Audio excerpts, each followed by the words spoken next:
KPCC പുനഃസംഘടനാ ചർച്ച ഡൽഹിയിൽ തുടരുന്നു. ഡിസിസി അധ്യക്ഷന്മാരെ നിലനിർത്താൻ ശ്രമിക്കണമെന്നാണ് മിക്ക എംപിമാരും വാദിക്കുന്നത്. ഇതോടെ സംസ്ഥാന ഭാരവാഹികളുടേത് ജംബോ പട്ടികയാകുമെന്ന് ഉറപ്പായി. അതിനിടെ കെപിസിസി അധ്യക്ഷൻ സണ്ണി ജോസഫും ശശി തരൂരും ഇന്നലെ രാത്രി കൂടിക്കാഴ്ച നടത്തി. 4 DCC അധ്യക്ഷന്മാരെ നിലനിർത്തണം എന്ന ആലോചനയിലാണ് നേതൃത്വം ഡൽഹിയിലെത്തിയത്. എംപിമാരുടെ കൂടി അഭിപ്രായം പരിഗണിച്ചപ്പോൾ നിലനിർത്തേണ്ട ജില്ലാ അധ്യക്ഷന്മാരുടെ എണ്ണം 9 ആയി.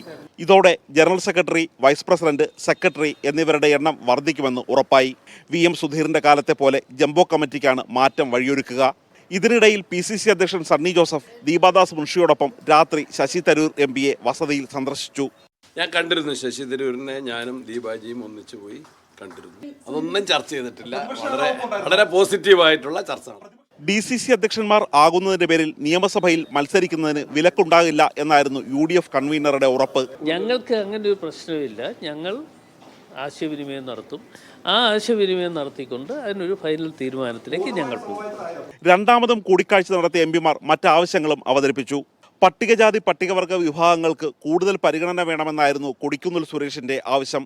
താൻ യൂത്ത് കോൺഗ്രസ് അധ്യക്ഷനായിരിക്കെ അന്നത്തെ കമ്മിറ്റിയിൽ ഭാരവാഹികളായിരുന്ന പലർക്കും പിന്നീട് കോൺഗ്രസിൽ അവസരം കിട്ടിയില്ലെന്ന് ഡീൻ കുര്യാക്കോസ് പരാതിപ്പെട്ടു. തർക്കങ്ങൾ ഒഴിവാക്കിയുള്ള പട്ടിക ഹൈക്കമാൻഡിന് നാളെ കൈമാറാം എന്ന നിലപാടിലാണ് സംസ്ഥാന നേതൃത്വം. ആദ്യം സംസ്ഥാന ഭാരവാഹികളുടെയും പിന്നാലെ DCC അധ്യക്ഷന്മാരുടെയും പട്ടിക ഹൈക്കമാൻഡ് പ്രഖ്യാപിക്കും എന്നാണ് പ്രതീക്ഷിക്കുന്നത്. തിരുവനന്തപുരം ബ്യൂറോയ്ക്കൊപ്പം മീഡിയ 1, ഡൽഹി.